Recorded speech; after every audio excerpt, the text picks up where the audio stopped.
हम बात करें उस नेता के बारे में, जितना रंग एक गिरगिट नहीं बदलता है उससे ज्यादा रंग वो नेता बदलता है। बात करें ओम प्रकाश राजभर का, जो अभी एनडीए में शामिल हुए हैं, वही नेता हैं जो बीजेपी से जब अलग हुए थे तो बीजेपी को दलित विरोधी, पिछड़ा विरोधी बताए थे और ये समाजवादी पार्टी में शामिल होके यूपी के विधानसभा का चुनाव साथ में लड़े थे। लेकिन दोस्तों, इनकी जो असली चेहरा है वो हम आपको दिखाऊंगा। अभी आप एक वीडियो देखिए कि ये अखिलेश यादव के खिलाफ क्या बोल रहे हैं और ये कब बोले हैं ये भी मैं बताऊंगा। योगी बाबा जो पहले उम्र सदन में टाली, हम कुछ नहीं करूंगा, लेकिन योगी बाबा जी आपको लखनऊ की गद्दी से उठाकर वहां पहुंचाऊंगा जहां भीख मांगने की ट्रेनिंग दी जाए।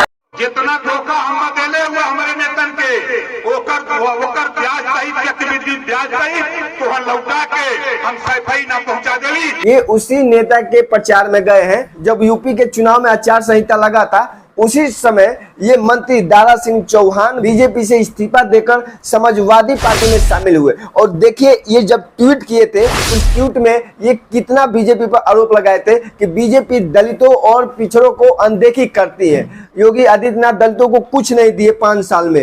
ये सभी आरोप इन नेता के द्वारा लगाया गया था और ये नेता समाजवादी पार्टी में अखिलेश यादव जी के साथ शामिल हो गए। लेकिन शायद अखिलेश यादव जी भी नहीं इनको समझ पाए होंगे कि ये जो नेता पे हम विश्वास कर रहे हैं, ये नेता आने वाला टाइम में हम पे ही एक भाषमासुर का काम करेंगे। जो प्रधानमंत्री नरेंद्र मोदी जी बात करते हैं वन नेशन वन इलेक्शन, इन वही बीजेपी बहुत सी ऐसी स्टेटें होती हैं जहां पे दूसरे पार्टी के विधायकों को इस्तीफा दिलवाकर फिर उस स्टेट में उपचुनाव कराते हैं। और ये दारा सिंह चौहान समाजवादी पार्टी के टिकट पे चुनाव लड़े और इन्होंने जीत के आए और 1 साल के बाद इन्हें ज्ञान की प्राप्ति हुई कि नहीं, बीजेपी दलितों को काम कर रही है, पिछड़े के लिए काम कर रही है। तब इन्होंने समाजवादी पार्टी को इस्तीफा देकर फिर बीजेपी ज्वाइन कर ली और जैसे ही बीजेपी ज्वाइन की, इनकी सीट खाली हो गई। फिर उसी घोषित सीट पे उपचुनाव हो रहा है। आप समझिए कि कैसे ये लोकतंत्र को मजाक बनाते हैं।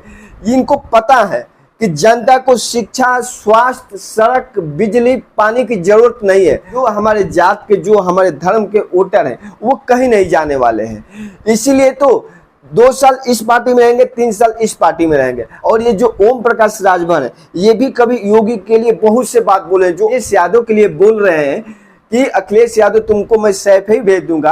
वही ओम प्रकाश राजभर योगी को बोले थे कि मैं तुम्हें भीख मंगाऊंगा और गोरखपुर के मठ में भेज दूंगा। कि जनता को ऐसे नेताओं को जवाब देना चाहिए कि नहीं। अगर ये नेता अपने क्षेत्र में वोट मांगने जाते हैं, इनसे सिर्फ 3 सवाल करनी चाहिए। शिक्षा में आप क्या करेंगे, स्वास्थ्य में आप क्या करेंगे, रोजगार में आप क्या करेंगे। अगर ऐसे प्रश्न जनता पूछने लगे तो ये जो नेता है ये कभी इस दल से उस दल में नहीं जाएंगे, क्योंकि इन्हें मालूम पड़ जाएगी कि जनता जग चुकी है। लेकिन आज भी जनता सोई रहती है, उन्हें सिर्फ जात और धर्म में बहकाया जाता है और वोट लिया जाता है और अपना और अपने परिवार का भविष्य बनाया जाता है। आपको ये वीडियो कैसा लगा, आप कमेंट करके अपनी राय जरूर देना।